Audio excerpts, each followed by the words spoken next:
Bapak hadirin dan hadirat yang dimuliakan Allah Subhanahu wa taala, pengajian kita masih dalam tema yang besar, kajian inti ajaran Islam. Pada pembahasan ini kita akan membahas tentang 3 skema utama dalam kajian inti ajaran Islam. Nah, 3 skema ini apa? Karena waktu kita terbatas, saya akan membahas satu bahagian saja dari 3 skema itu. 3 skema itu adalah, yang pertama kita membahas tentang ibadah, yang kedua kita membahas tentang akhlak atau perilaku manusia, yang ketiga adalah bagaimana manusia menuju kemuliaannya. Hadirin yang Allah Subhanahu wa taala, pada kesempatan ini saya akan membahas tentang ibadah. Allah Subhanahu wa taala telah menciptakan makhluknya yang sangat banyak di alam semesta ini. Apakah hanya manusia?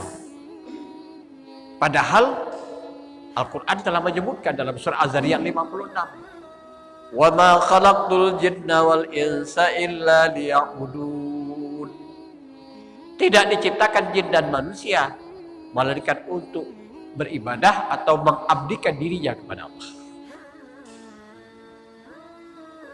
Seakan-akan ayat ini menyebutkan kepada kita dan menjelaskan kepada kita bahwa tujuan penciptaan manusia termasuk jin di dalamnya untuk beribadah.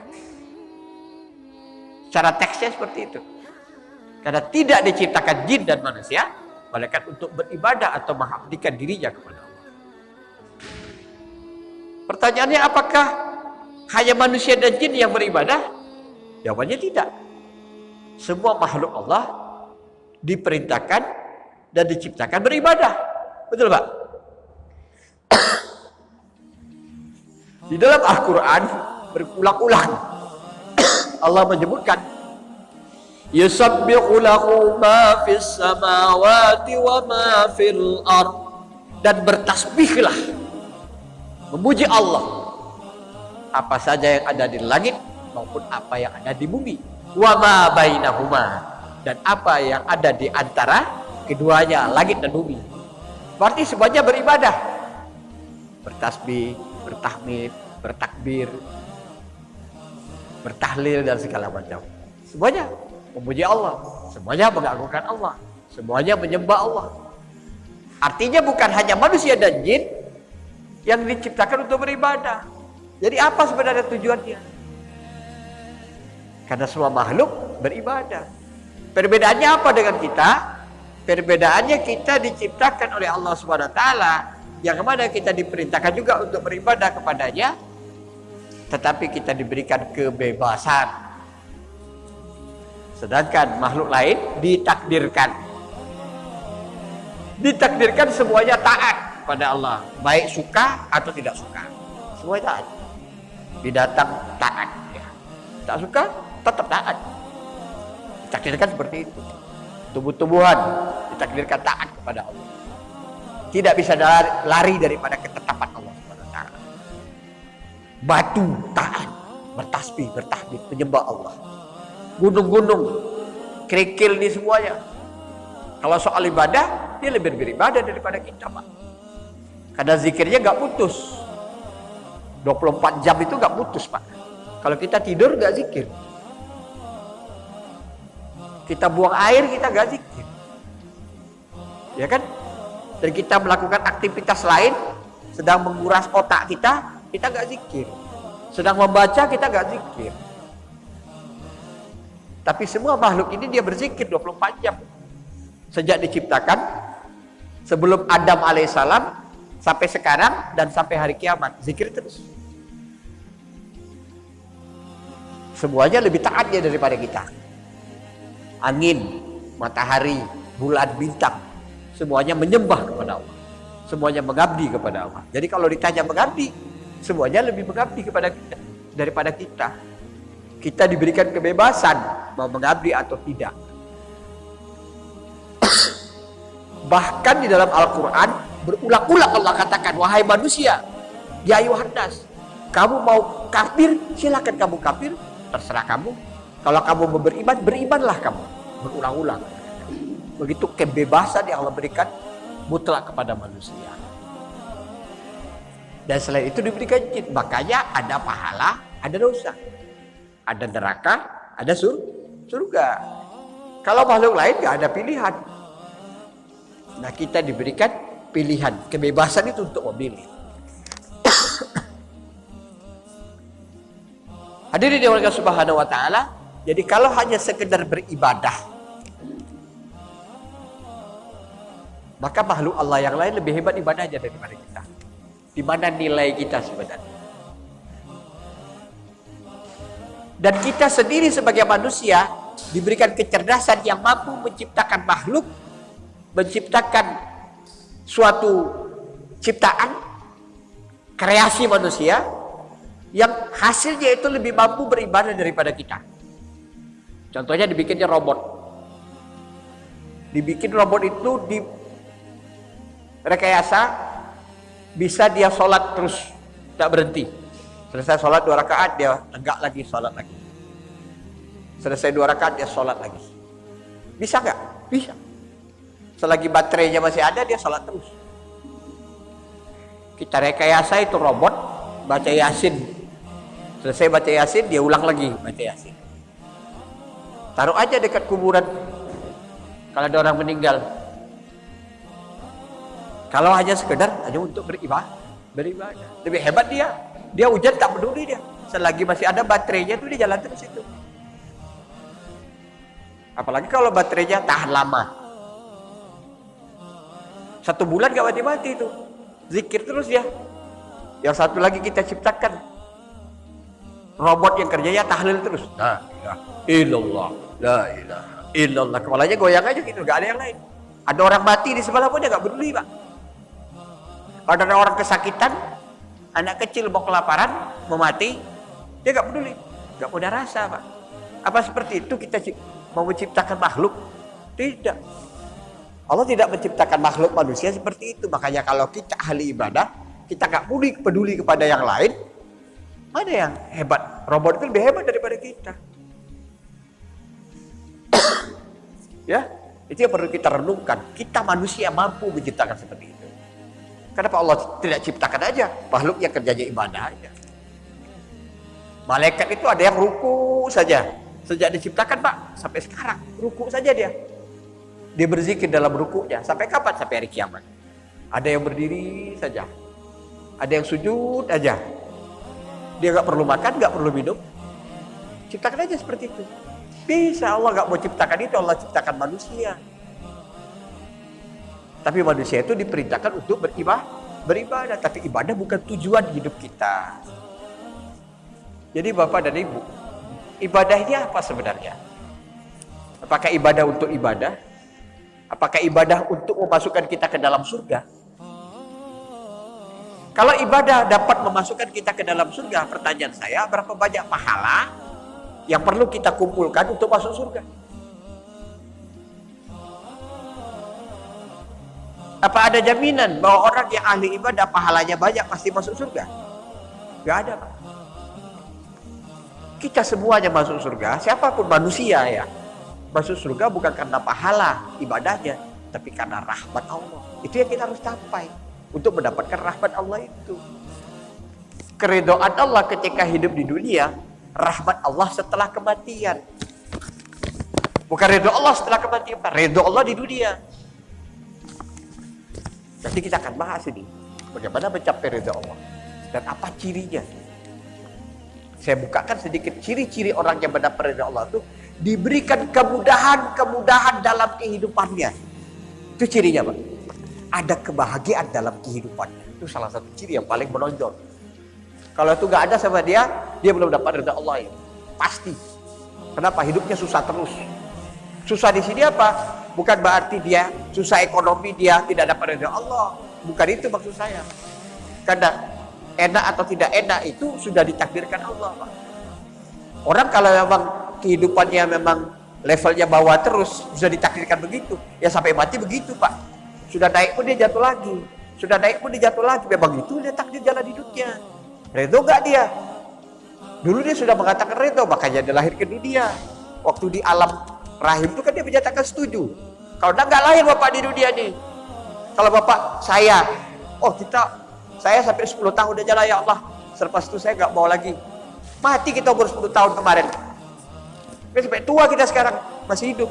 Artinya kita setuju 4 hal yang disetujukan di dalam alam rahim itu. Salah satu adalah masalah rezeki. Rezekinya. Ada rezeki itu kehidupan ini sudah ditakdirkan. Kalau ingin perubahan, doa, minta. Karena doa itu yang berubah takdir. Doa dari orang yang soleh, yang dekat kepada Allah, atau doa Bapak sendiri. Karena Bapak sudah dekat kepada Allah. Tapi kalau usaha Bapak untuk berubah, nggak bisa. Karena sudah ditakdirkan. Ya Pak ya, nggak bisa. Takdir itu hanya berubah dengan apa? Dengan doa. Makanya doa para nabi itu berubah keadaan, Pak. Doa para nabi itu orang-orang yang soleh, berubah keadaan. Bapak aja kalau usaha kadang datang pada orang soleh. Ungku apa misalnya, tolonglah doaku supaya rezeki saya murah. Karena kedekatannya kepada Allah, didengar oleh Allah, dikabulkan. Cuma kadang-kadang orang lupa. Sudah jadi kaya, lupa dia. Dulu buka rumah makan, minta doa. Sudah jadi kaya, dia lupa. Nah, ini kebanyakan manusia. Tapi artinya apa yang merubah dia, kehidupan dia itu, bukan usaha dia aja. Banyak orang usaha rumah makan, tapi gak berhasil juga, bankrupt juga ada. Tapi dia berhasil. Dari kedai yang kecil, jadi banyak cabangnya di mana-mana. Nah ini, berkat doa juga. Hadirin Allah Subhanahu wa Ta'ala. Nah jadi yang pertama dari skema utama kajian inti ajaran Islam ini adalah bagaimana beribadah kepada Allah. Dalam ibadah ini yang kita harapkan apa? Yang pertama kita mendapatkan nur, cahaya. Cahaya itu dari Allah sebarkan ke seluruh alam semesta, Pak. Kemudian Allah sebarkan cahaya Allah itu di masjid. Di antaranya di masjid-masjid. Apakah semua masjid itu mendapatkan cahaya yang besar? Enggak, Pak. Kalau Masjidil Haram udah jelas, Masjid Nabawi jelas. Masjid ini wallahu alam. Di Pekanbaru ini enggak semuanya masjid itu yang cahayanya terang, Pak. Itulah ketika orang beribadah, cahaya itu masuk dia ke dalam. Nah, kalau cara pandangnya, pemahamannya, kolbunya enggak kebuka, masuknya kecil, Pak. Ada yang masuk cahaya itu macam lidi kecil. Dia doa mati-matian pun enggak masuk, Pak.